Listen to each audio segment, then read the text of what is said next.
அதே காத்து வாசம் வேற, அதே மண்ணு வண்ணம் வேற, அதே மக்க வாழ்க்கை வேற, ஒண்ணு மட்டும் மாறவில்லை.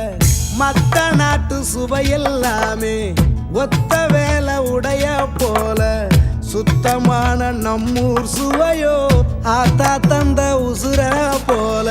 மூட்டி பாசம் கொட்டி சமைச்சது திண்டுக்கல் தலப்பா கட்டி, நெய்யூத்தி நேசம் கொட்டி இழுக்குது திண்டுக்கல் தலப்பா கட்டி.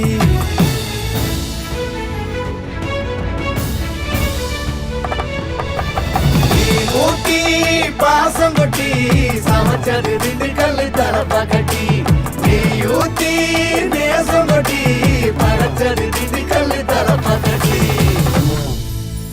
படைச்சது திண்டுக்கல் தலப்பா கட்டி.